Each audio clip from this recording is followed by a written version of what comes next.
Hello, everyone. I'm Jesus, and welcome to the next episode of The Road to Old School MTG. So in this video, we'll be looking at the pre-modern format, not just this video, but the next couple of videos. Pre-modern is a format that I've been looking to get into, but I've been focusing on my two main other ones, which is 93-94 Old School Magic and Alice. But this one has been very interesting to me. I've been little by little researching it more and more, but now I want to make the commitment to delve into it by creating at least one deck. And I think this is a nice opportunity for me to kind of get a series going of what it would take for someone in similar shoes as me, where someone's either new to Magic or has come back to Magic after many years and looking to find the resources, where to look for, what do you look for, what are the prices, and so on. So I'll take you through the full experience of research, of play testing using Cockatrice is a great program, and then committing to purchasing the cards and actually having the cards and creating an actual physical deck with the cards purchased. So that's the full experience of what it would take to get into pre-modern. And so let's get it started. So first of all, in each video, I'm going to highlight a certain deck that I've researched that has potential to me. I won't necessarily be creating that deck. It's more about me being interested by it. And I will test it out using the Cockatrice program. I'll do this all from the very beginning. So I haven't created a deck yet. I want you to see how to create a deck using Cockatrice and where I got the deck list from and so forth. And then I'll place test games using Cockatrice to see how I personally like the deck. So I haven't done any of this yet. I'll do it in the video. So it might make it a bit longer, but that's the real experience, right? So there's a lot of testing, a lot of trying things out. So this is what it actually takes to want to join not just pre-modern, but any particular Magic format. So we'll go through all those steps. All right, so first let me start by sharing just the information on pre-modern in general. Great website here, premodernmagic.com. So pre-modern is, in a nutshell, from 4th edition to Scourge. That is from 95 to 2003. So this is by far way bigger card pool than anything I've experienced so far. 92-94 Old School, as the name implies, it's just 93-94. The years 1993, 1994, which is Alpha Beta Unlimited Revised. The Four Horsemen, which is the Legends, Arabian Nights, Antiquities, and one other one. And then this one, that set also includes Falling Empires, but different formats may or may not have. Swiss doesn't have Falling Empires, right? So depending, but definitely the main set, Alpha Beta Unlimited, sometimes revised, depending. Swiss doesn't use revise, and sometimes Fallen Empires, maybe, but the Four Horsemen are usually also included, right? But there are other formats as well. Alpha 40 is, as the name implies, only alpha cards, and decks are 40 cards big, which was the original way decks were created. So there are different formats, but in general, 92-94 is the most common old school Magic format. So this is triple the card pool, at least double, definitely. So, and year-wise, a big expand of years, 95 to 2003, that's almost a decade. So there's a lot of cards. So that's one of the reasons why I've been kind of hesitant to join this format, because it will require a lot of research.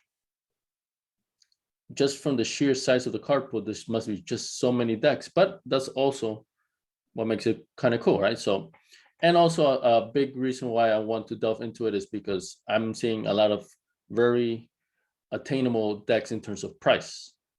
And especially if some of these decks, I may already have a lot of the components, then the price is even cheaper for me to create some of these decks. And one of the decks, the deck I'm highlighting in this video, is in such a case. In fact, all the decks I will go into in this series of Premodern will be of a similar lower priced, at least by old school standards, decks.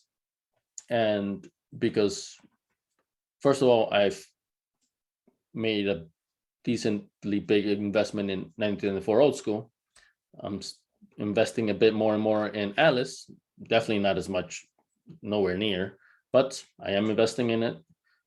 I've started to play and expanding my card pool for Alice, which is Alliances and Ice Age. So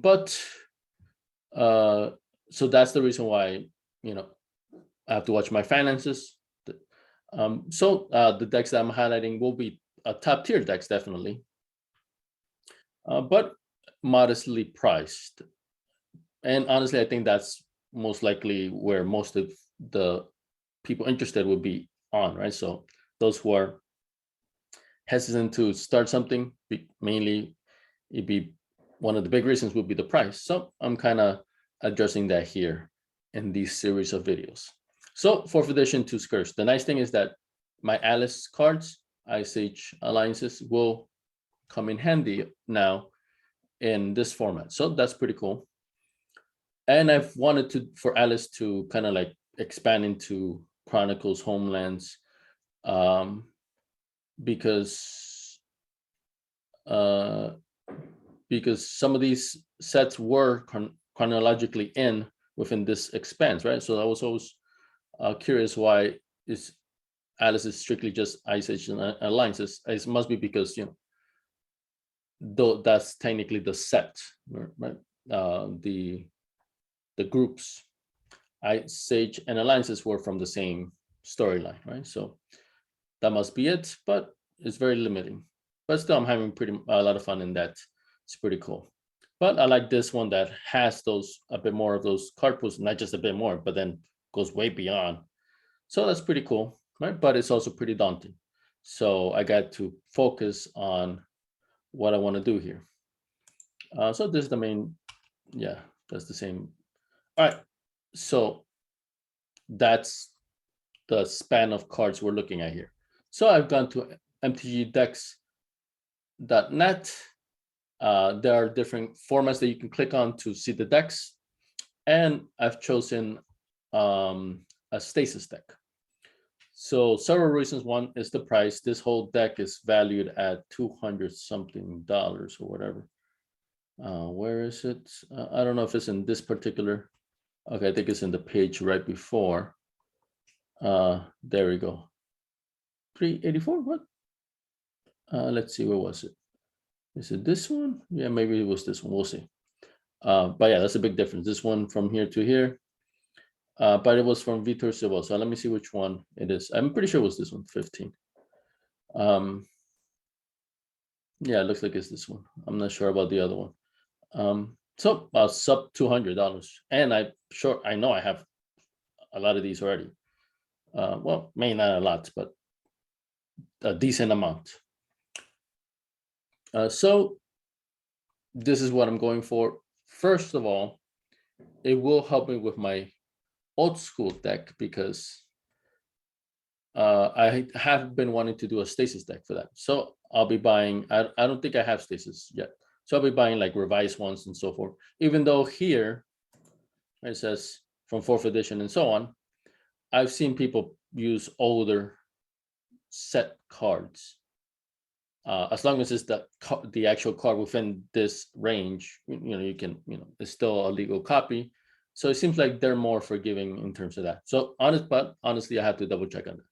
But I've seen people play them with old cards that are older school, like Land Nowhere Else. I've seen them playing with the original ones, although it may be in 4th edition, but nonetheless, I've seen them with clearly like alpha or beta Land Nowhere Else. So it seems like it's kind of, like it's allowable. In 1994 old school, it has the similar, right? Like as long as it has the same art, same frame, is you can use cards from beyond 93-94, the years 93-94. So this seems like it has a similar uh, um, allowance for those cards that fall out of this range. I'll double check though, right? So as I said, I'm still learning within this, but it seems like it because I've seen some cards that fall within that scope. All right. So as I was saying, so a Stasis will. I've been wanting to create a old school Stasis deck. So this is may kind of like kill two birds with one stone, right? So that's one thing. And since, like I said, I've had the itch to create a Stasis deck in general, this is a cheaper way of me having a top tier deck that's Stasis that I can play competitively, right? So pretty cool. All right. So let's go through the cards here needed and the price range. Black Vice, I have them already. Okay, I thought it would pop up. I guess I have to. Okay, there they are. So this is the way this deck seems to win. So first of all, Stasis is. Oh, okay, there it is. Players do not get an untapped phase, pay blue during your upkeep, or Stasis is destroyed, right? So nothing gets untapped with Stasis on. So you want to put out a Stasis and then bounce it back, bring it back into your hand so you can cast it again so you're not affected by it, or your deck is built to be able to pay the upkeep, this upkeep cost of 1 blue every turn without having to without running out of resources, right? So the deck is built for that. And then the opponent will not be able to cast anything because their stuff either will be coming to play tapped, or the few things that they do cast will be counterspelled, and then they'll tap their stuff when they do that. So it's so that's how they win. And then they're more likely they're not going to start gathering. They're going to have a full hand, so then Black Vices will then kill them that way. Black Vice choose an opponent at the beginning of the chosen player's upkeep. Black Vice deals X damage to that player, where X is the number of cards in his or her hand minus 4. Right. So if they got 7 cards in their hand, which they most likely will, they'll be taking 3 damage a turn. So a lightning bolt every turn. They'll last a few turns only like that. And there's 3 of them, right? So there's, other than the sideboard, and the sideboard I'm not really focused on. I just want to create the main deck, because the sideboard, depending on, I've seen slightly different versions of this deck with slightly different sideboards. So this one is the one I'm going with, but the sideboard I may play around with depending on what I feel like. I may just go for this, what it says here, but right now I'm focusing on just the 60 card deck. Well, and in this case, it says 61, we'll see. So 3 Black Vice, like I said, Stasis taps everything, doesn't let it untap. Propaganda, creatures can't attack you unless their controller pays 2 for each attacking creature they control that's attacking you. So it costs that to tap to attack you, but then they won't be able to attack next turn. First of all, they tap the mana, it doesn't untap, and then the creature's tapped, assuming there's a creature that the creature doesn't have vigilance. So they can't attack anyway because they're tapped, right? So they can only get a few attacks in with propaganda, right? So that's a good lock. So that these 2 cards lock the deck of the opponent down. Black Vice is the win condition, that's how they die. And then these other cards just help with that game plan. Mana short, instant tap all lands target player controls and empty his or her mana pool. So this is a great way. So if this particular deck doesn't have like Kismet, which is an enchantment from white that makes an opponent, actually not just an opponent, I believe everybody's, whenever anybody drops a permanent, I believe it's a permanent, but lands, artifacts, and so forth, they come into play tapped. So then that's a stronger lock because it's already tapped to begin with. This one doesn't have any of this because this is mono blue. There are some versions that have green, and there's a card's Maze of Roots, I believe, something like that, which is basically a kismet. Artifacts and lands come into play tap, not creatures, but if your lands and artifacts are coming to play tap, you're not going to cast any creatures, right? So that doesn't really matter too much. You can't cast anything anyway. So there are other versions that have that card in it and splash screen just strictly for that card because it's so strong. So that one is a stronger luck. I was thinking about that, but I kind of like this one. But either way, I know it would just take a couple of cards to switch from this version to that one, right? So it's just a few cards difference. So just this, I want to just test out this particular one, but I know I have room to wiggle and wiggle around and change things as I see fit without much cost, additional cost. So I like mana shorts. I believe I have mana shorts already. Yeah, I'm pretty sure. So this card locks their lands that they have been bringing out, because usually if they have a stasis out, they'll bring out lands and not cast anything because they got to build up enough because they know they're not going to untap it after they tap it that one time. And usually they want to cast several things at once. That way the opponent, me, I would have to counterspell several things. If they just cast the one thing, I'm very likely to have a counterspell for just one, right? So usually they hold on for several turns to cast multiple things, at least two different spells that are crucial. If either one of those comes down, usually it'd be a big problem, right? So they wait for that.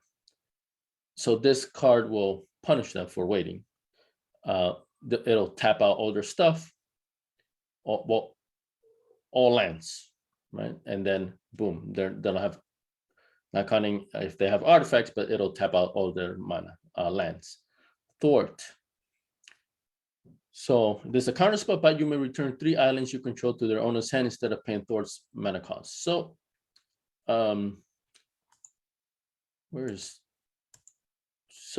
bandless. Force of Will is banned in this form, which I was disappointed to learn. I believe, yep, Necropons is also banned. So it's kind of disappointing. But I mean, I don't create the format. I got to play within it. So that's why I was curious why I didn't see any Forces of Will. And then I got reminded of that. But either way, Thwart is a better Force of Will for this particular deck. So I return 3 islands instead of paying the casting cost. So I get a free counter spell. And me returning 3 islands is perfect because now I maybe Stasis, I'm tapped out. I tapped all my lands. And for the lands, I have 20 islands and then 4 Forsaken Cities, but we'll talk about, but mainly islands, right? So it's all right. So this is a great way for me to not have to have any mana available to still counterspell a card. Plus, it'll help me because now I'll return 3 of my islands that were tapped, and now I can play them and tap them again to continue to pay the stasis cost for the next 3 turns, because I had to bring 3 islands up, right? So this is a great card for that. $2 per card, that's what it says here. Mana short, and we will take a look at TCG Player, like just the cost. Some of these are somewhat accurate, some of these not so much. But within $1 or $2, it's not a huge, old school cards are hundreds of dollars, maybe even thousands, definitely, right? So it's a bigger deal if you get some of those prices wrong, right? This is some of them are definitely off, but it's still below $200 deck. So, all right, mana short, but like I said, I already have them here. It says 275, 279 each. I guess it depends which one. Gush. So you may return 2 islands you control instead of paying Gush's mana cost and draw 2 cards. So this is almost like a Ancestral Recall, but it only draws 2 cards, but it doesn't cost you any mana. And once again, I bring 2 islands up at no mana cost, 2 islands that were already tapped doing other things or paying the stasis costs upkeep. Now I have them up in my hand. I can play them again to once again pay the stasis cost, right? So it's a lot of that going on. Days. Ooh, they put a really weird version. So one colorless, one blue, you may return an island you control instead. So once again, for this one, you just got to return one island instead of paying its casting cost. Counter target spell unless the controller pays one colorless. Right, so this one, so it's another counter spell. This is for when the opponent is cast something and then that taps them out, which is very likely. Right, but then so depending on, but there's so many counter spells here. You use the ones that's the most advantageous to you at that moment. Sometimes if the opponent just tapped himself out and I might have more than one counter spell, I might choose this one because now that's the perfect time to do it. Because maybe later on they might leave other mana open when they cast something else that's crucial for me to counter spell. So there's options. So 3, 6, 9 counter spells there, but then there's 4 more right here. Arcane Denial, counter. This one I have to pay the mana. Counter target spell, that spell's controller may draw up to 2 cards at the beginning of the next turn's upkeep. Draw a card at the beginning of the next turn's upkeep. So that opponent may draw up to 2 cards. That's usually a big negative. But in this case, it can be a positive. Right, so definitely this one you have to watch for when you cast it. But remember how we win, Black Vice. So there's definitely points in the game where it's okay that they drew more, especially if you have a strong lock already, because now they'll get pinged more to the Black Vice. Plus, I get to recoup the card next turn's upkeep. I get draw a card, right? So it recoups itself. The other ones didn't recoup themselves. I just drew it. I just played it for without tapping any mana, but the card itself didn't get recouped. And this one it does. 4 Impulse. Instant, 1 color, 1 blue. Look at the top 4 cards of your library. Put one of them into your hand, and the rest of the bottom of your library in any order. So this is just to cycle through the deck to get the Stasis out, or the Propaganda out, or the Black Vice out. Those are the only permanents. Yep. Everything else is just spells, instants, maybe sorceries, right? So Impulse just cycles through the deck to get the components that you need. 4 tried and true counter spells, and then 4 Chain of Vapor. This card I've never seen or played with before. Return target non-land permanent to its owner's hand, then that permanent's controller may sacrifice a land. If the player does, he or she may copy this spell and may choose a new target for that copy. So this is basically instead of a boomerang. For just 1 blue, I can return, and you'll most likely target yourself, your own permanents. 1 blue, I'll bring up my Stasis. And then, but honestly, I could, maybe an opponent has let's say I run out of counter spells, or I want to semi counter spell. An opponent tapped out to cast a creature. Right? Maybe I could counter spell, but I'm saying, okay, I'll just Chain Vapor it. And then the opponent can sacrifice a land to then bring something of mine up. But there's, if I have a Stasis out and that's the only thing I have out, he's not going to do it. Propaganda, he may, right? But he's most likely locked by that point anyway. And right, so it's it's not such a big hit. But most likely than not, your Chain of Vapor your own Stasis. But then that's a one shot, right? And so for that case, it's better than a boomerang because it's 1 less, just costs 1 blue. Right? So that's pretty good. So 1 blue, I can bring it up. Then the Stasis, I can untap all my stuff. So that's played at the end of the opponent's turn. I bring up the Stasis. Once my lands, I'm getting, I'm running out of lands, right? Or I just want to reset because I want to do stuff. Maybe I tapped out counter spelling, and then I haven't brought out Propaganda yet. Like, I'm gonna get attacked. Right? There's different. The deck eventually locks you out as well, so you have to be able to counteract that. So that's a good way of doing the Chain of Vapor, right? So, and then for the lands, I need islands a lot because a lot of these cards I have to bring up islands in order to get those spells at 0 casting cost. But the other 4 lands here are Forsaken Cities, which also I don't have experience with. Good thing they're just $3 each. City, Forsaken, and this is a great card for this particular deck. Forsaken City doesn't untap during your untap step. So it doesn't untap during your untap step anyway. So it was unaffected by Stasis anyway. At the beginning of your upkeep, you may remove a card in your hand from the game. If you do, untap Forsaken City, add 1 mana of any color to your mana pool. Tap it for 1 mana of any color, right? So this card is great for this particular deck because it didn't untap anyway. So I mean, so it had a separate way to untap it, which is unaffected by the Stasis, because Stasis, that's during the untap step. Then during the upkeep, I can chuck a card, most likely maybe an island that I already brought up. And, I can only play 1 land at a time. And I got brought up 3 islands, 2 islands. Like, okay. I'd rather do that and then untap my Forsaken City instead. Right, so it gives you options at least. So this is a great card, a great land for this particular deck. Push comes to shove, maybe you tap yourself out totally. You can still, right? You're still drawing at the beginning of your turn. You still draw, so you can still get that Stasis going, just from drawing and just from untapping City, Forsaken City, right? So it's a pretty cool engine right there, right? And then I'm not gonna look at the sideboard yet because, like I said, I'm just focusing on the deck itself. All right.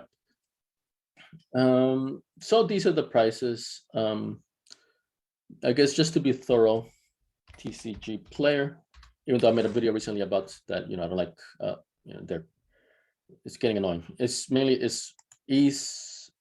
The ease is very, TCG play is like the Amazon of Magic cards, just very easy to get them. And once again, a lot of these cards are very cheap. So for the most part, if I'm supposed to get a near mint, but I get a light played instead, not the biggest loss.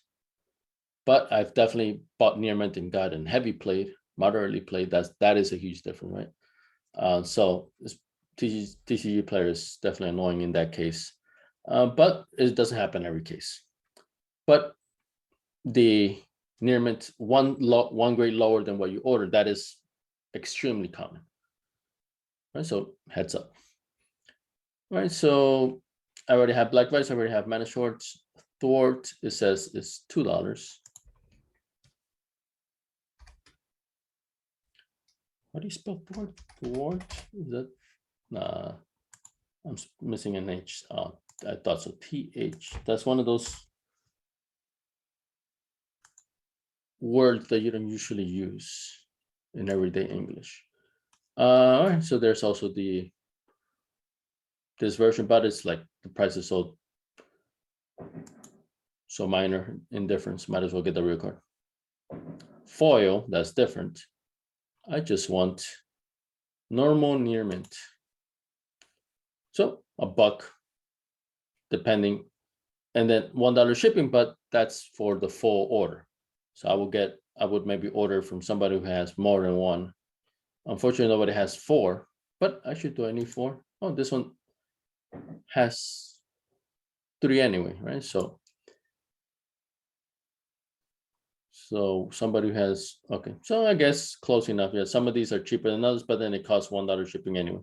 So I guess $2 is, with shipping and everything, that's what it costs. Gosh, okay, so some of these I'm not even going to look up because they're cheap enough. As is Arcane Denial at $4 each. I know I've seen them for cheaper, but that's one of those cards that I'm pretty sure I have at least some, right? So we'll see. Right, so here, right? So that's the cheapest. That's usually the worst grade, right? Like moderately played, heavy played. And this price here is the near mint, usually, if I'm not mistaken. Right, so seems like they go for $150, $180. So around the $2 range. That's way different than here. Although I'm not sure if this is like per card or 4. I think it's per card, pretty sure, because all this kind of together, just one of, does not equal nearly $200. All right, so that's really half the price. Impulse, that's cheap enough. Counterspurs already have. Chain of Vapor, that's another one. So this says almost $10. but I think I seen them. Chain of vapor. And so for near mint, almost $8. So $2 cheaper for near mint. Yep. And then what if I wanted instead maybe lightly played, right? Save a couple dollars each. $6, $7. Then it's almost the same price. So it's not even worth it. Just go for near mint. But it's a couple dollars cheaper. And if you need 4 off, that's like $8, maybe $10 less. So that is some savings there. Stasis haven't bought yet. But yeah, I know this price range is accurate around this area, $6-7 each.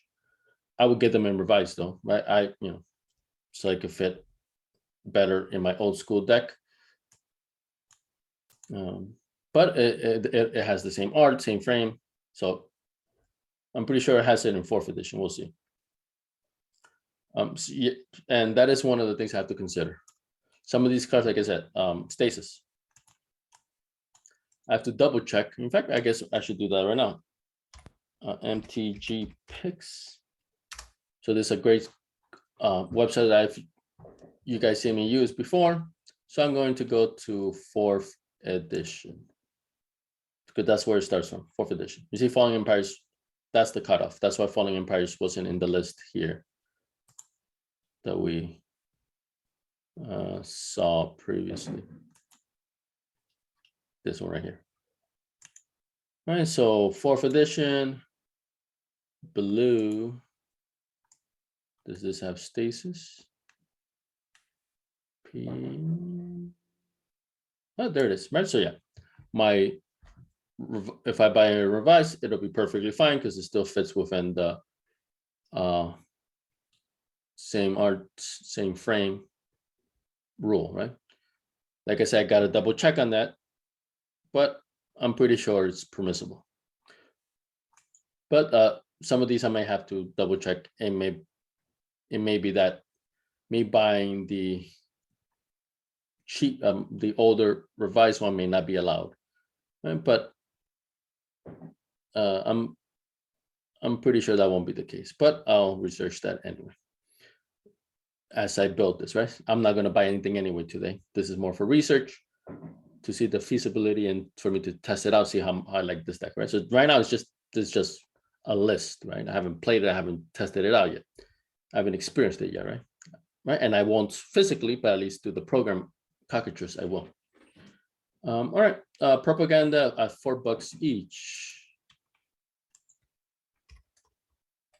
I may have 1 or 2 of these cards, maybe all 3. I doubt 3, maybe 1 if I'm lucky. I know I had more of them once upon a time. So Tempest, this one is a reprint. I'll get the Tempest version, always the older original version. So $4 plus change. So that's what, yeah, so that falls within that.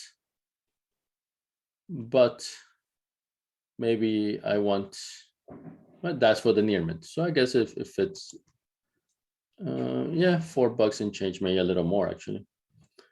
Like play, let's see how big a difference it cuts a couple cents here and there. So probably near mint is not worth it to drop from near mint to light plate in this one. Sometimes it makes a bigger difference. So that's why I tend to go near mint first, then double check against light plate. But that's barely a difference. And then Forsaken City, let's see that one. That's another card I haven't experienced personally in gameplay. So there's plane shifted ones. Wait.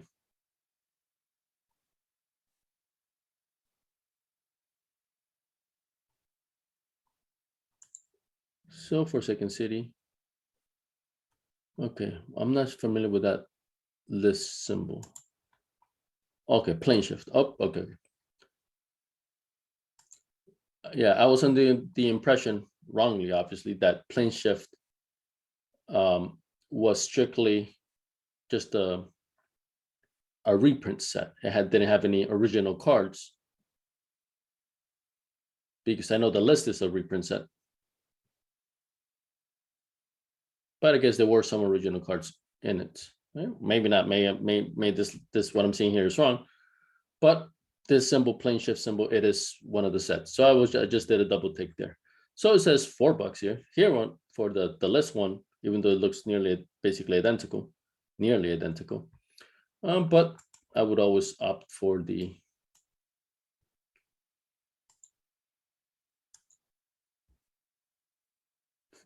original version. Ooh, actually, wow, that's a lot. Big difference. $8 for Second City for the plane shift. Oh, 4, 5, 6. So actually, that's a big range. Some of them are 7, some of them are 8. This one's like 5. This one with $3 shipping. I don't know about that. $5, 7. So yeah, actually, so that 8 range is actually, yeah, this one says 3. So this one is off on the opposite side. But that's this version, the plane shift, maybe so this is then. So yeah, usually as normal the market price I mentioned, that's the near mint. So I guess I'm off by that. Maybe that's just the median. So yeah, this one is definitely the $2 near mint. So I might, for this one, that's a big difference. So I might just opt for the plane shift, considering they look at that, they look almost the same. It has that little plane shift, the list one has that little extra symbol to signify that this is a reprint as opposed to this one. That's the original, since they look so similar. But, you know, like I said, I never play with this card. I have no personal attachment, emotional attachment to the card, not like a Necropotence. I would opt to get a Ice Age Necropotence as opposed to a reprint, even if it costs quite a bit more, right? So this one, I don't care. So I will most likely get the reprint version, which is a third less. Well, not a third, it's like a 75% less. Right. So now, just to give you the full scope of, just because it's on this list, you still got to double check, do your due diligence in terms of seeing the prices. And of course, lands I have, and from that range, I'm sure I can just bring whatever lands I want, but I'm sure I have islands. I know I have a lot of, like, from Mirage, right? So I'm sure I'm set there. All right, so we checked the deck list, we checked the prices. Now, do I even like this deck? Let's give that a shot. So this is Cockatrice. I'll be putting a link to this on this video. So I'm going to show you the steps to creating a deck on Cockatrice. So I'm literally just going to type in the cards Black Vice. There it is. So the green adds it to the main deck, the blue adds it to the sideboard, and then each click adds one card. 1, 2, 3. Right, so 3 Black Vice. Yep, so 2 mana shorts. And then you can't really pick which art shows up. Sometimes it does this thing. I don't know why it does that. I clicked on that one too many. Mana short. All right, so 2 of them, 1, 2. 3 thwart. Let's see if I can spell it correctly this time. Yeah, spelled it right. 1, 2, 3. 3 gush. You click on the card, confirm it. Sometimes it may give the alternate art, but it's still the card. 1, 2, 3. If I'm not mistaken, 3 gush. Yep, 3 days. There it is. 1, 2, 3. Oh, this deck supposedly is by Vitor Silva. He's one of the top players in Magic. So, right, so this is a neck deck. Somebody, he played this deck and then in some tournament, and then somebody just compiled the list, put it up on the neck on the internet. Right, so that's why I recognize that name. So, and just from looking at the cards, makes total sense. I like his build. So just going straight with it. Seems like a it's already been tested. Well, most likely, right? I mean, not most likely, definitely has been. It's the only matter is not if it's a good deck or not. I'm sure it is. If he was willing to play it in the tournament, it's mainly, do I like it? Do I personally like it, like playing it? So that's what we're going to check on right now. So Arcane Denial. So I put the days in, yep. So this one gives you both art. Oh no, I clicked on that again. So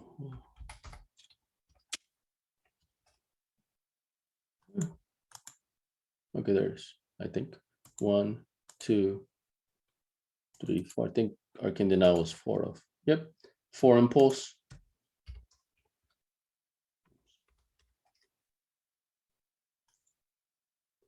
One, two, three, 4. Counter spell.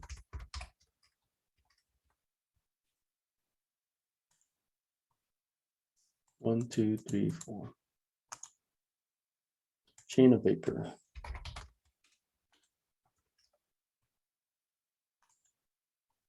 One, two, three, 4. Propaganda. 1, 2, 3.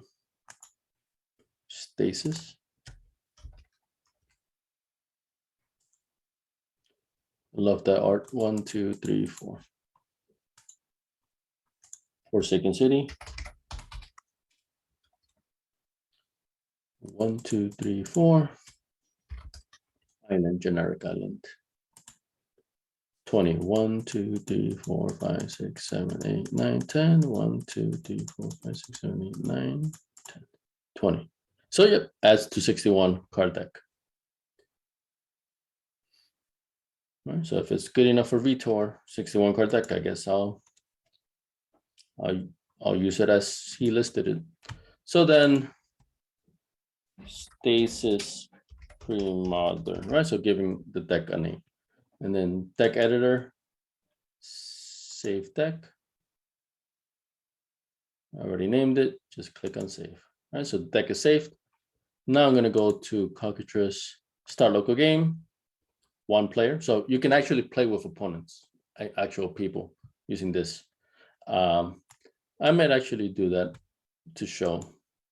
I used to do that once upon a time.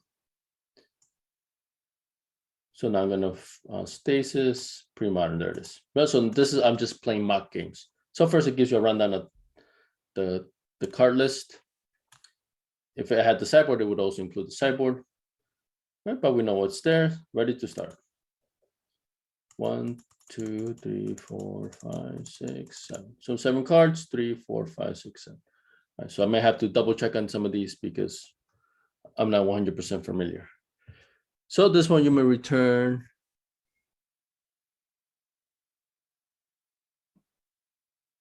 Is it 1? So this is one thing I don't like, that it's, the art is small, but oh, I've never done this before. I can play with how big it shows. All right, there we go. Right, because this thing here, I don't need that. I need the art big. 2 islands, so I can't gush yet because I need to cast spells, right? So this deck, most likely than not, you want to go second. Well, or maybe I'm wrong. We'll see. So I got only 2 lands, and I have 2 propagandas, right? I don't need 2 propagandas. I just need 1, and then 1 is probably just a wasted card. It may get killed, destroyed, and then I can cast the other one. But most likely than not, you want to cast it and then protect it, because if it dies, the opponent's going to get an attack. Right? Maybe, and it's okay to to be low in life, but you never know, they might have giant growth, things like that, and that one attack that they got through may be the one that kills you. So, but let's take this one. So I don't want to use that because it doesn't untap. So let's say I go first. No draw. Drop a land. All right, next turn. From what I've seen, this deck can be well, other decks can be very fast, right? So that's one of the things I'll check on, how slow is this deck? All right, so let's say they're attacking something. Chain Vapor could be defensive. Okay, next turn. Ooh, I got 2 Forsaken Cities. That's not good. And I'm not able to counterspell anything. I cannot gush because I need to untap. And I can make counterspell. Okay, so let's say they cast something I definitely want to counter. Regular counterspell. Untap. I chuck. I believe it's removed from play to untap this. Draw. All right, now we're talking. Got another land. So I still can cast it. I can bring the lands up, but most likely than not, I want to cast something propaganda. Bring it out. End of turn. Gush. Draw 2 cards. So 1, 2. So my turn. So on tap. See, now I got more lands. So I'll chuck this. I think it was doing draw keep. Keep draw. Play a land. Right, so far it's not looking good. So from this deck, I would probably gotten murdered already. Concede. Yeah, but I mean, every deck that could happen. It's more the consistency. Is if I play 5 games, did that happen 2 or 3 out of the 5 games? Then that's not good. 2, 3, 4, 5, 6, 7. So once again, only 2 lands. So this one, let's say I go second. Drop that. Defensive. They cast something. Well, it's not necessarily just a creature, but creature may something that produces mana, something that has an important effect. All right, so it buys me another turn. Drop a land. Go. So they cast something, whatever it is. I most likely want to Arcane Denial, so I can draw myself another turn, another. So untap. Do I discard something to untap it? In this case, I'm liking all the cards, so I won't.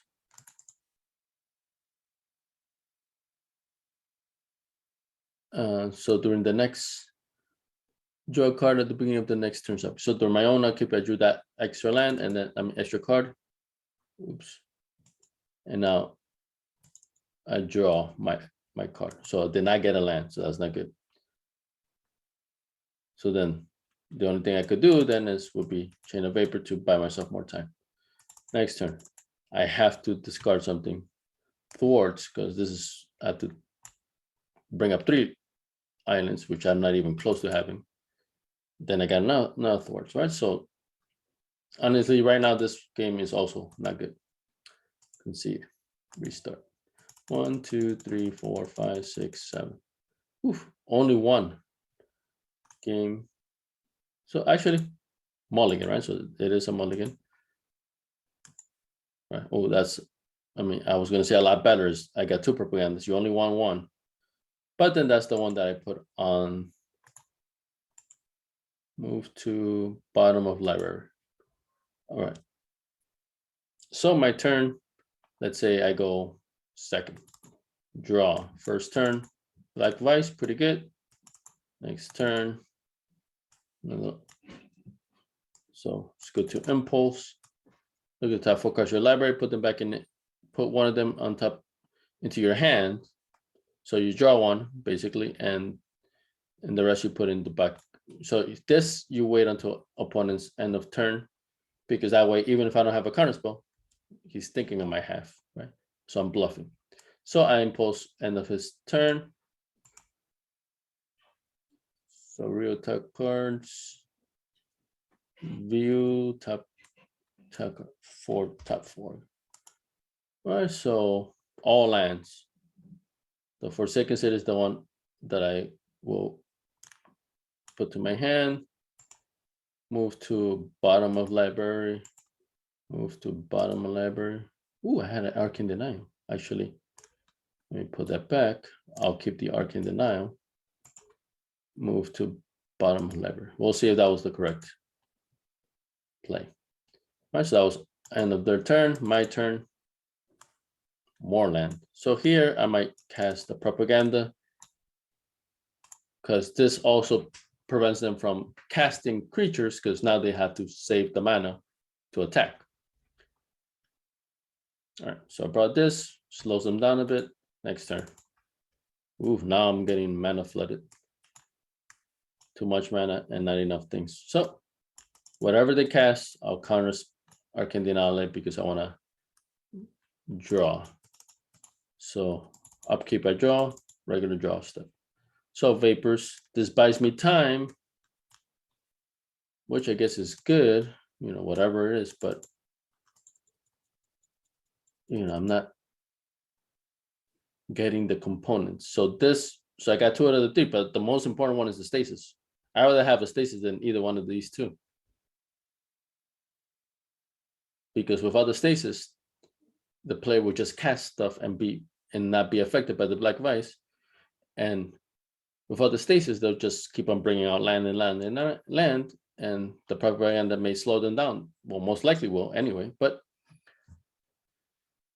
they're still getting attacks, right? So the most important component is the stasis, and I haven't gotten that yet. Concede. So this is just concede. New game. So far, I'm not liking this deck because of that particular one. There are other versions of this deck. So I'm not necessarily giving up on this because I really do want to play a stasis deck. I just made this particular version may not be my cup of tea. I've seen some that have Limdo's Vault, which is a deeper search through your deck card. So there are different versions, right? So this is the one that I gravitated towards, number one, because of Vitor's name attached to it, right? Of course, whether that's true or not, I haven't verified, right? So it could just be a mistake. And also just, you know, I like the fact that it was mono blue. I like that idea of not needing to splash. But I think it does need the splash for the things that it's lacking. Or at least maybe different set of cards. And other ones, I've seen other card draw or deck search cards that are blue. So maybe, so I'm not necessarily disillusioned with the concept. Just made this particular specific deck list. So far, I'm not impressed and I'm not liking the deck. So this one here, but it could very well, you know, I don't know how to play this deck. Maybe I gotta be more aggressive with my mulligan. So here, let's see, I will probably keep this one. I have 3 lands, so islands I could thwart. I could do something each turn. So this one actually, the ramp is pretty good. So I'll keep this. So let's say I go second. Island. If they cast something I wanna, boom. So they could do that and then make me bring up my island. So that's a possibility. But most likely would not. Or if I fear they might, I won't do a chain of vapor anyway. Okay, so second turn. Now I can just counterspell during their turn, whatever they decide to cast. All right. So this seems like those kind of that you just counterspell everything, most likely. Third turn, boom, I got a propaganda. Maybe they have something to counterspell it, or maybe they bring out a big threat. Oh no. Boom, thwart. These 3 are goes up to my hand. And I was still able to counterspell the card. Next turn. Island. And that's it. So maybe chain of vapor something if I need it. Okay, let's say it gets killed, right? Most likely will. More land now. So second here. Buy myself some time, vapor. Ooh, now I'm getting mana flooded again. All right, so second, this game, honestly, every single game I have not liked. For one reason or another. So impulse, it has double impulse and a gush. So this gush has not been the easiest thing to do. So, but maybe I'm playing the deck wrong. So first turn, let's see. That's nothing. So next turn. Island. At the end of their turn, impulse. Look at the top 4. View, top course of library 4. thwart. So I already have enough, so I'll keep the thwart. The rest I will bottom of library, bottom of library, bottom of library. So look at bottom of your library in any order. All right. And then if I want, I could also gush. Maybe that's what I'm doing wrong. Maybe I'm not being aggressive enough. Let's give it a shot. Gush. 1, 2. Ooh, that didn't help. Next turn. Untap, nothing to untap. Draw. Island. Vapor something just so I can cast something. So I have what? 3, 4, 5, 6, 7. I gotta discard a card. Island. Next turn.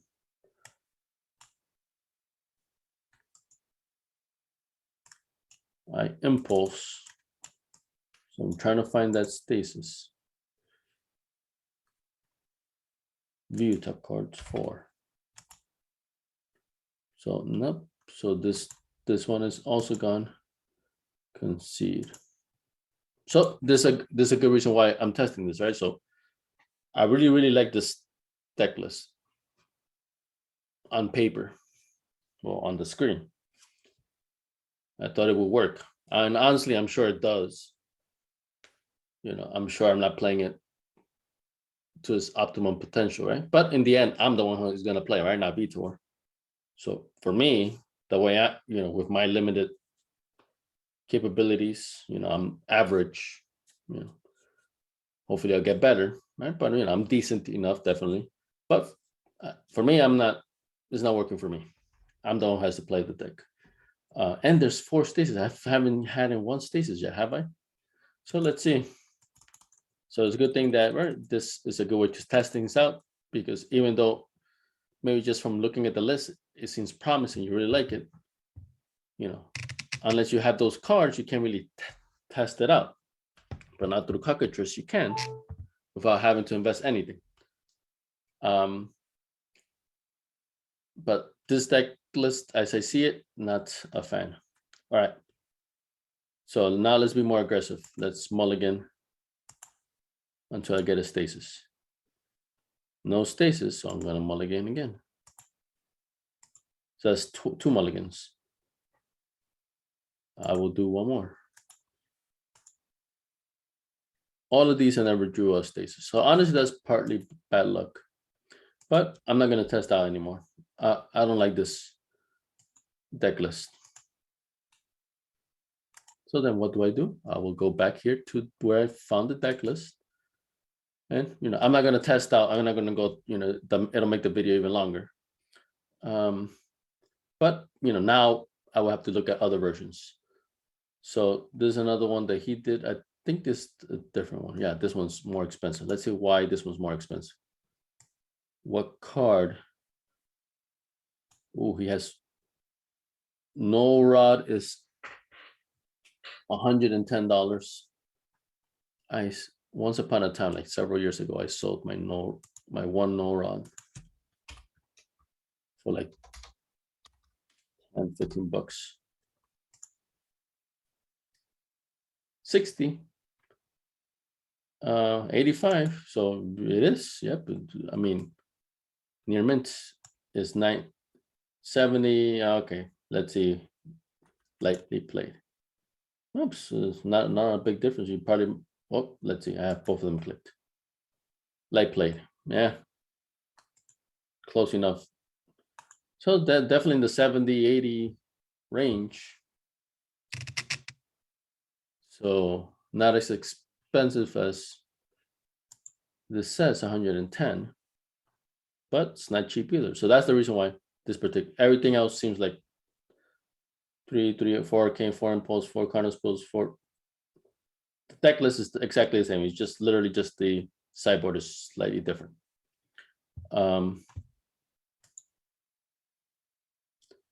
So that's the 2 from Vitor. So I don't see anything in particular here from Vitor. So this is the one that splashes screen. Let's take a look at that. So it has Elvish Spirit Guide. You will only use this to chuck it to get the green mana to cast the Root Maze. There it is. Enchantment, 1 green, and it's great that it's 1 green. Artifacts and lands come into play tapped. And those are the two main things that you want to come tapped in Stasis, because if there's no lands, they can't cast a creature anyway. And a lot of artifacts produce mana, so you can cast, that's also important that you can tap out the artifacts. Maybe they already cast some, and now your Root Maze, any future ones will come into play tapped, and they won't become untapped. Right, and then if you do have the Stasis out, the ones that they do have in play, they only get 1 shot to cast something. So this makes it stronger, and it's $8. Let's see. So I regret selling my no run now. It's a Maze Root.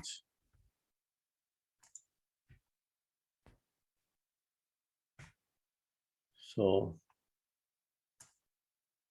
similar price between the original and the reprint. Near mint is $8, 8, 9, so $10, I guess. Light play. What does it tap both of these? 7, okay, a little bit cheaper, but not much. Probably not worth going from light play to near mint. All right. Here it is. This one has Portent instead. So one of the cards banned is Brainstorm, which is nuts. Like, it's just a common. But it's, let's use Seiko, it's the poor man's ancestral recall, but it's still extremely powerful. It's just a common, it got banned. So Portent, similar, somewhat similar. Look at the top 3 cards of target player's library. You will look at your own, then put them back in any order. You may have that player shuffle their library. So that's good, because top 3 cards, if there's nothing good, just shuffle the whole thing, and then maybe you get lucky, and then better things come up now. And you still draw a card at the beginning of the next turn's upkeep, and it costs 1 blue as opposed to the other one. You still have the impulse. Impulse, look at the top 4, and you put 1 into your hand though.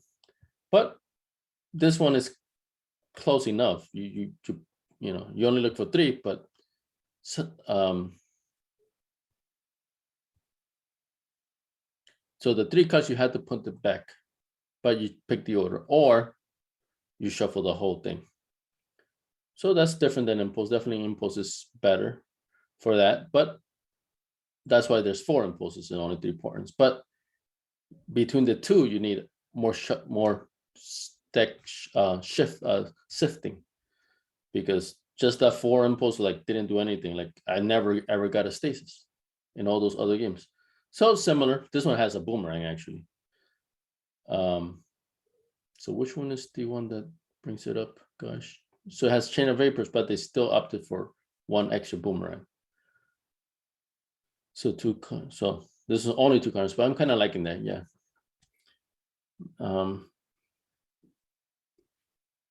Thwart. So yeah. So a lot of the same stuff.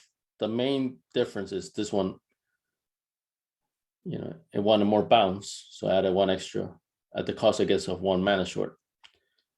But it added the 3 portents, and of course it added the Root Maze. This one now, the lock is out sooner. Forsaken City, you can, gives you any mana color, so you can cast the Root Maze there, or you can chuck the Spirit Guide to cast the Root Maze. And this is only 21 lands, so it's interesting difference there. So so that's the difference between this one. Maybe I created that deck instead. So I did that. So this is another one. So this one has slightly different, at least it may be. Okay, Chain, Impulse.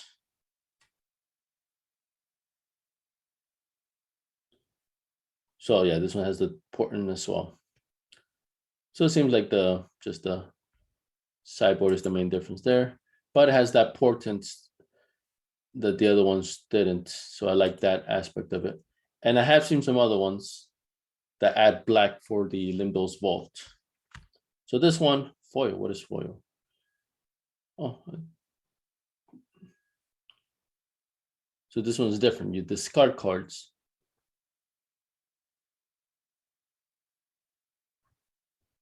So this is like a force of will. But you discard 2, and one of the cards has to be an island specifically, right? So that seems the difference there. So this one also has Holly Mines. So that's a draw engine. Boom. This one has the boomerang, counter spells, foil. So foil is slightly different, but it's still, so impulse still has the impulse, portent. So this one has the impulse, portents. It has the extra draw. 18. This one has 22, but the same lands, just slightly different count. All right, so let's see. And it gives you the colors. Ooh, this one. Black. You see a very small black mana symbol. There it is. 3 Limdo's Vault. This is definitely a much more efficient sifting card.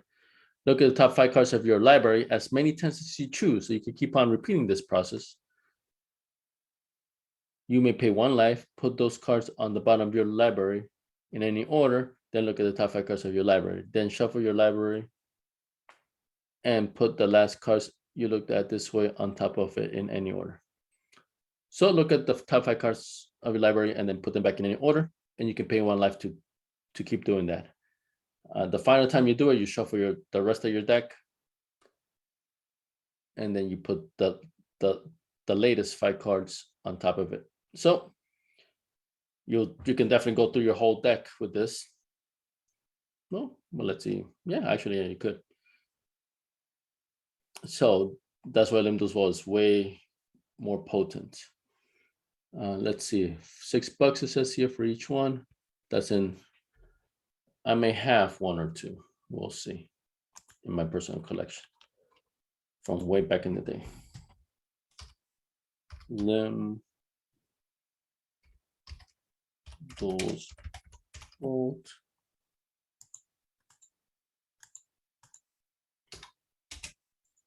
Magic. There it is. So this is $5, $6. Lightly played is 6, so near mint must be what? So same. All right, $5, $5, $6.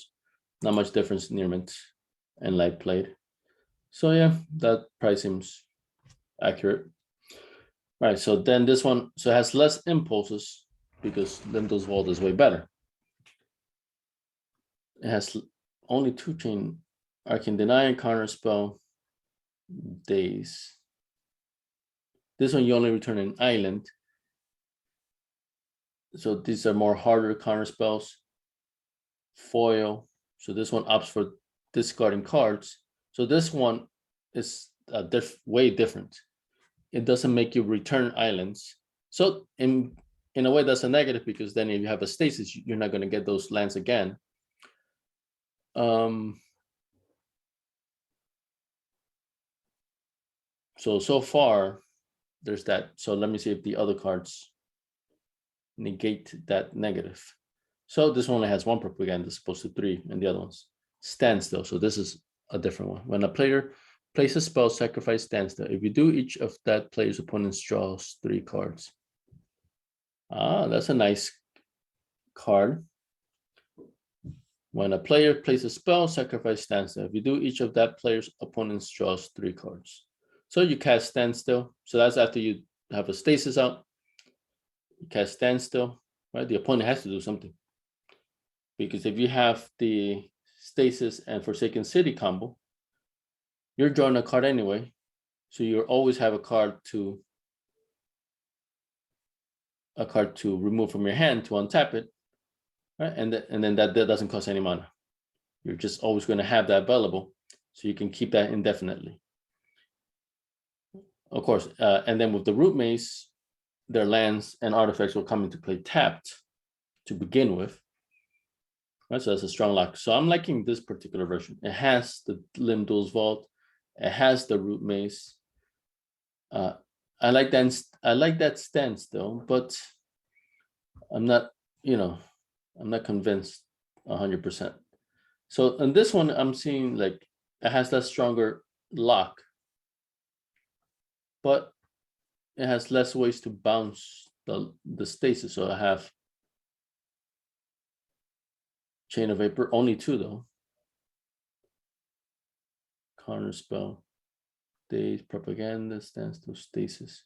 So I guess in this one, like it's relying on the Forsaken City stasis combo, because I'm not seeing anything else that makes you return lands to your islands to your hand. But I can understand why. In the other one, I ran out of islands to return to my hand very quickly. So I see why this particular version totally just sidesteps that. Maybe I would add 1 or 2 of such cards. But I really like this one. So let's see. And plus it has 2, well, I understand, because now you have more colors. You're splashing green just for 4 root mazes, but it's such an important card. You have to have 4. And it's splashing black for the Limbo as well.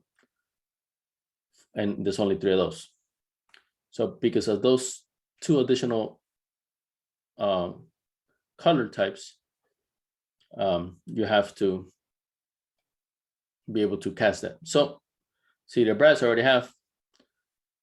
So the Forsaken City is still, then Gemstone Mine. This is $8. Gemstone Mine. So let's see.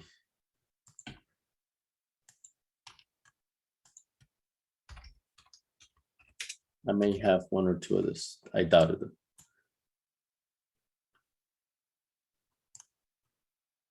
Okay. So Weatherlight. So it's 5, 6, 3, 3. If you get this one, it's a bit cheaper, I guess. All right, so original.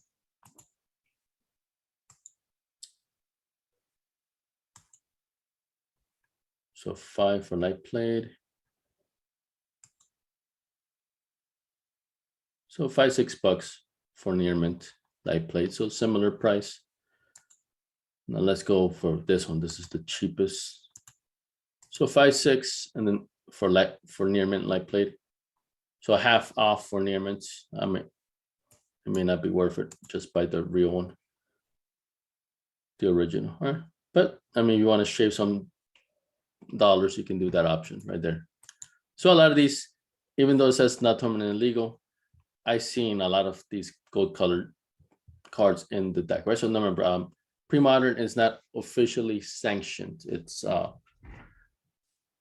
player created format. Most of these are, right? Old school, 1994 old school. These are player created formats, right? So, this, in that case, there's no such thing as not tournament legal, at least according to, gold border, at least when it comes to borders, right? It may not be tournament legal in that particular format if it breaks some other rule, right? So it does have the original art, original frame, and not foil rule. In this one, though, I'm sure they don't care about foil, because foils were by this point a thing, right? In pre-modern, right? But 1994 old school, you cannot have foil. All right, so yeah, around that price range, so that's accurate. So this one, let's see, Stacy Root deck, Miguel. So this is a bit more expensive, yeah, like $80 more. But I like this one. So I said I wasn't gonna make the deck, but actually, I'm pretty gung-ho about trying something new. So all right, so I'll keep this one as is, because the thing is, for the testing, I can also test against, use the opponent's, pick the opponent's deck when I test things, right? So I'll just keep this one to double check or maybe fine tune this one. But let me do new deck. Also, this one did have this Elven Spirit Guide. So to add that root maze, so 2 Elven Spirit Guide.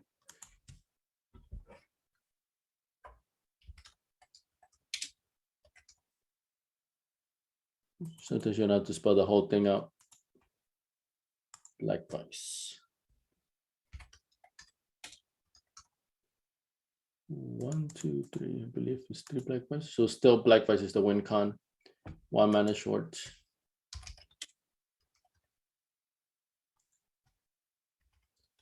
Foil. 1, 2, if I'm not mistaken. Impulse.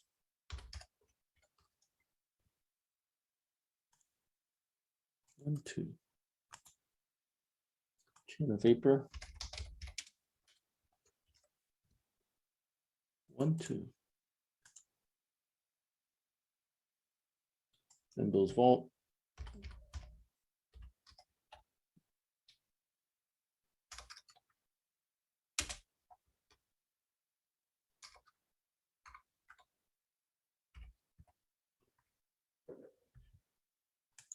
So it's spelled funny. 1, 2, 3. I may have 1 or 2 of these. Doubted though. Windows vault 3. I can't deny. 1, 2, 3, 4 of them. Counterspell.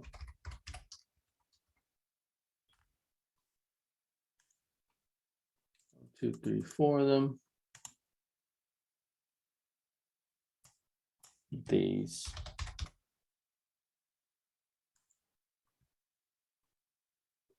One, 2, 3, 4. So this one returns the island. So this one is the one that method that returns your islands. 4 days. 1 propaganda.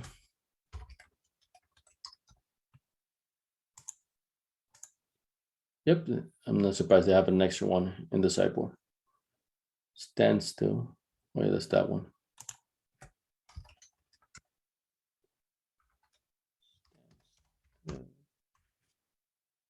One, 2, 3. Stasis. 1, 2, 3, 4. Root mace. 1, 2, 3, 4. City of Brass. I have them, so that's good. Forsaken City. 1, 2, 3, 4. Gemstone Mine. 1, 2, 3, 4. And then 11 island. So this one has less islands because I don't need so many islands for some of these spells that return my islands. On the days, I believe is the only one that has that effect. So this Stasis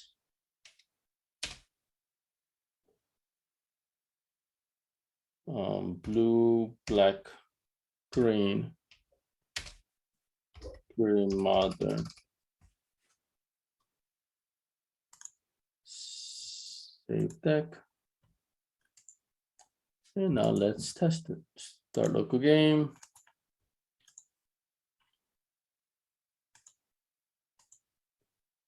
And this one is 60. 1, 2, 3, 4, 5, 6, 7. How many lands did it have? 21. So this is a low land. Okay. So I can do Forsaken City, first turn Root Mace, and then I can still untap it. So that's pretty good. 3, 4, 5, 6, 7. I'm already liking this one. Tap green for a Root Mace. Next turn. I discard an island. To untap it, I draw. Ooh, now I have 2. Tap Stasis. Let's say they cast something that destroys my Stasis. Perfect. I have a days. May return an island, and that's perfect because now I can drop that island during upkeep. So let's see. Let's be sure I'm doing this. at the beginning of your upkeep, you may remove. So at the beginning of the upkeep, and this is players doing your upkeep. So I'm sure I can have the Forsaken City effect come twice. So beginning my upkeep, I remove maybe that island. Well, actually, I don't need that second Stasis to untap it. Now I pay it to pay the Stasis. This is also, you can point to things. So I tap it to pay the Stasis cost, and I get my draw. Now I can drop my card. So I don't need to go through it because the deck has already got the combo out. So this is, he's already locked. Any lands is coming to play tapped. I counterspell whatever he would have cast with that Daze. So I was thinking about, what, you know, is Daze the best one? So yeah, in this case it is, because I cast this literally first, second turn, and then I protected it with Daze. If I had gotten any of the other ones, foil, it would have worked also. I believe so. But Daze, so I see why those two particular ones were chosen, Daze and foil, as protection for this particular deck. So next turn, I can choose not to do that because I brought an island. So upkeep, I just pay the island, my draw. I drop a land. Next turn, same thing. Okay, so now I ran out of lands, but I have a Daze in case for some miracle they do something, right? There's this Elvish Spirit Guide, right? So there are ways to get mana that don't involve lands or artifacts. There's extremely few ways, but there are ways. So that Daze is still important to have as a backup. So now these two cards, I don't need them. So upkeep, beginning upkeep, I removed Limdo's Vault. I use it, the untap, to pay for the Stasis. Draw. If you want these things gone, you just go to the steps on the side, the arrows. So now I drew all 4 Stasis or something. Yeah. So this one great. I really like this version better. So let's see round 2. 1, 2, 3, 4, 5, 6, 7. So I only drew 2 lands. Oh, my mistake. Gemstone mine. Gemstone, let's see. With 3 mining counters on it, remove a mining counter from add 1 mana of any color to your mana pool. If there are no mining Gemstone mine, sacrifice it. Okay. So you only get 3 shots at it. But if this might be a good candidate for the foil or the Daze,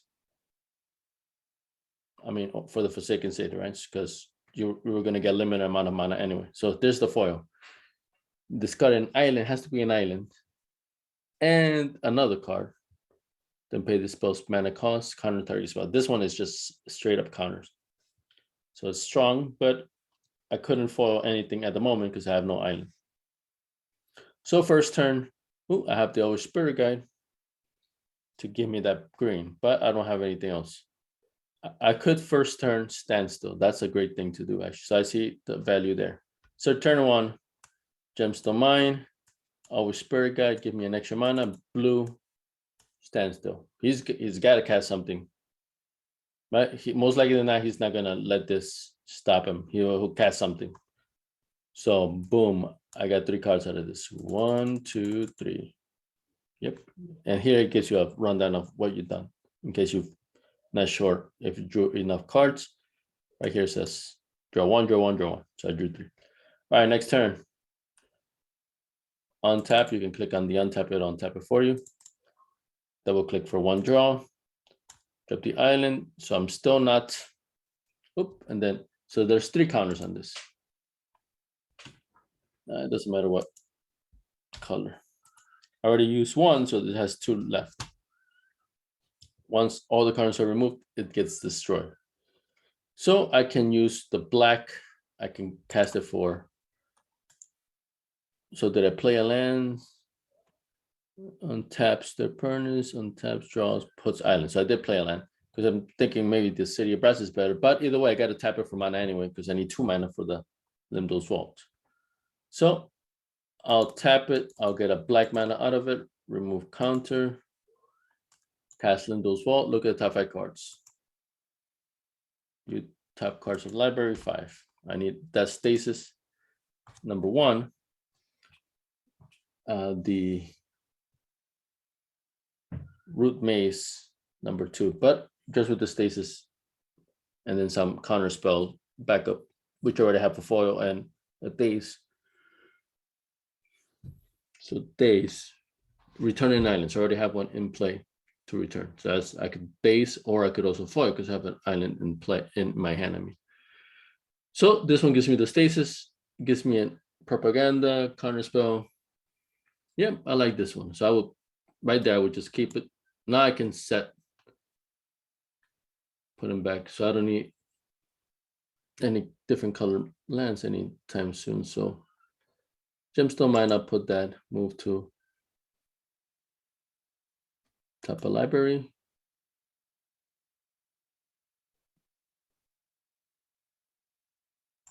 So move to, okay, so that's the top of library from the bottom. So I can, so Stasis will be top of library. Oops, put it back. All right, so I do have to go to that. So Stasis, so it's kind of, can I put them in another order? Cornerstone. Whatever I click on will go to the top. That's a little annoying. So I got to do it backwards. So Gemstone Mine is the last thing I want. Then I want the island as the last thing. Propaganda is the next to last thing. Counter spell. Stasis.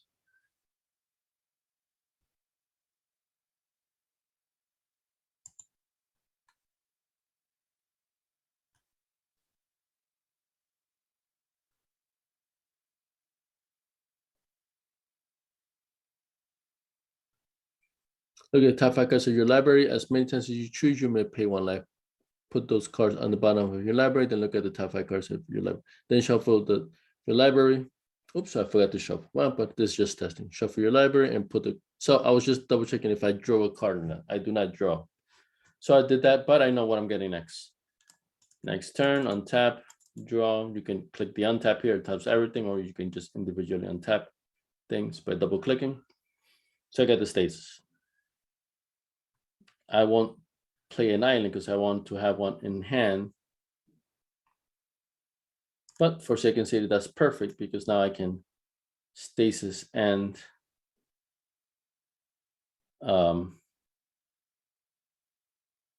still have a way to continually keep it in play. Stasis, this dies.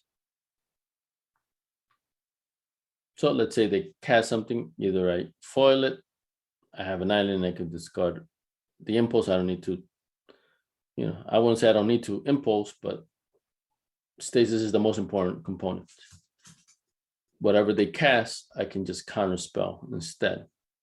If they get a creature through, it'll just attack that one time only. So they have to do that several times to kill me. So that's why stasis is the most important one. You can win it with just stasis and Forsaken City and then just protect your stasis. So this one is not a strong lock, but it's a decent lock and I have protection. So I think it's successful. Concede, new game. And so far I haven't even gotten into the black white part yet. 2, 3, 4, 5, 6, 7. 3, 4, 5, 6, 7. Okay, so I can definitely root maze first turn. That's good. And then I can limb those vault. Well, actually, I can. Okay, so first turn, I cannot limb those vault first turn anyway. Should I? So first turn, I will do this. Island, black 5, get a damage in our spirit guide to cast that root maze. So the nice thing is if I go first, I do this. Opponent drops something, a land, they cannot cast anything. So I negated their first turn if I go first. So I may want to go first. If I didn't have the Elder Spirit Guide, I could have just Forsaken City at first turn. All right, so Elder Spirit Guide, you don't want to really, you're not going to attack with it, I don't think. Because the opponent's creatures also have to be tapped for your Elder Spirit Guide to get through. But either way, you want a Forsaken City stasis, right? So you're not really untapping stuff. So yeah, so that was pretty guys strictly just for the mana there. Okay, so I cast that. That worked out. Next turn, untap, draw. So that's stronger. That way I don't have to discard anything for the Forsaken City. City of Brass. Tap these two, limb those vaults. I will definitely. So I take a damage here. Oops, other way. Right click would remove them, remove life. Top 5 cards. View top 5. 1, 2. So I got a stasis. Sometimes the stasis is not enough, right? So I want to have islands in my hand. Arcane Denial. Okay, so this is what I'm gonna do. So Gemstone Mine is the last thing I want to draw. Second island is, oops, is the second to last thing I want to draw.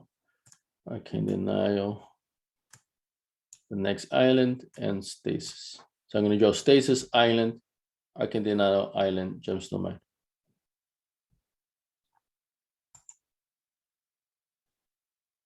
Shuffle. Oh, but it might count towards this. Yeah, it does count it. So what did I do? I drew the Stasis, I think. Okay. It's a good thing I didn't shuffle. All right. So I was going to draw it anyway next turn. So on tap, I already drew it. I can drop the Forsaken City. Tap, tap, Stasis. Next turn. I don't want to discard this. I want to keep it. I'll pay the upkeep cost. Draw. Okay, so now I can discard it to protect it.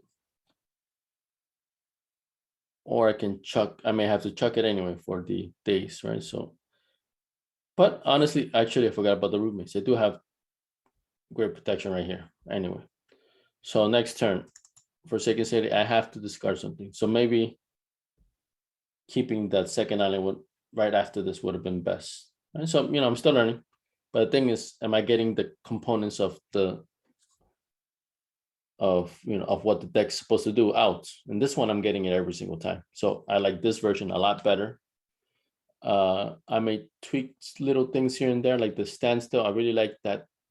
And that other one, when I did a first turn or second turn, that was great. But like later in the game, not that I wouldn't, it's not good later in the game. It's still good no matter when. But just this deck doesn't put your lands back into your hand. So where am I going to get the mana to put a standstill like later in the game? You see, like right here, I'm tapped out. If it wasn't for the Forsaken City, I couldn't even pay the upkeep cost of the Stasis anymore. So this is a perfect combo for Forsaken City and Stasis. And then Root Mace just seals the deal even stronger. But this keeps my stuff tapped also, right? So there's the Chain of Vapor, right? And I can always drop new lands. But considering I'm not drawing anything new too much because I got to discard it anyway, I'm not really going to be dropping a land a turn. So that's the only thing that I'm seeing against this one. But at least as is, this deck works. So that's, I'm going to opt for this version instead of the other version. All right, so now you saw the process of me researching a deck, at least actually 2 decks, right? Related decks. And you saw how it was crucial for me to test it out on Cockatrice, because let's say I committed and then I spent it, because I really liked that first deck. I thought it was going to be awesome just from looking at the card list. I could have sworn, I like me looking up at this second deck. As I was researching for the first one, I happened to notice this other one, right? I happened to notice that there's versions that have Limdo's Vault and have Root Mace, right? Either or both in addition. But I like the simplicity of it being monocolored. So and plus I saw the Vitor's name attached to that deck list. So I'm like, whoa, this looks great. But once I played it, I personally didn't like it. And then I tried this other one, and I personally really like that one, right? So imagine just from the list, I would have definitely, the first one I would have definitely thought, okay, this is the one I want to do. Let me just buy it, right? I don't need to test. Well, first of all, I can't test it physically, right? Because I don't get the cards. I got to buy them first, right? But the only good thing would have happened is a lot of the cards are similar, right? In both versions, right? So, but a lot of those return islands, they are not in the other deck. So those cards would have definitely cost me money. So in fact, might as well look back at that. How much would it have cost me to do one version as opposed to the other version? So this is the one that I like. So I already saved it on Cockatrice, right? So this is number 14, I think. No, this one right here, the cheaper version, 15. So anything that had thwarts, I would have wasted that. So only 3 of them, but that's $6 right there. Gosh, I would have wasted my money there, but it's like $1. So days, I believe that's the one that has, yeah, this one is in the other one. Impulse, I think I only have 2. Counter spell, and then chain of this one has 4, the other one has 2. So that's a more substantial difference. So this one has, I would have spent $10, close to $10 each for 2 extra ones that I wouldn't have needed in the second version. So this one, if I'm not mistaken, we'll see. Maybe I'm wrong. Yep, this one only has 2 chain of vapors, which honestly I may opt to change anyway. But at least by going by the deck list, that would have been a good $20-ish, $30 right there. And not even looking at the rest of it, right? So, but there are also cards that this one has that the other one didn't have, right? So Root Maze is here, apparently it's like $8 each, right? So I guess it would have kind of balanced things out. But nonetheless, right? You would have lost time. You would have cards that you wouldn't necessarily want to have anyway if you hadn't made that mistake. I've definitely had that before. And mine's, I wouldn't call them mistakes, but more just misguided decisions have cost me hundreds of dollars. So like I bought one off the top of my head is the If Beef Ifrit. So that's like a $250 card. There was a deck list that I liked that had one of, so I bought it. But then other than that, when I was trying for that particular deck, I don't necessarily like the card too much to include it again, right? So I don't foresee myself using that card much, if at all, anymore. But I already spent definitely spent over 200 on it. So either I sell it, I'm sure I could get my money back though, or at least most of it. The price may have gone up even, right? Who knows? Right, but nonetheless, it's a hassle.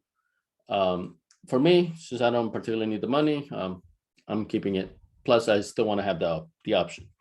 But that's just, for that same 200, I could have just bought literally the whole cards in this deck right here, right? So, and there are definitely cards in Premodern that are hundreds of dollars that rival 1994 old school prices.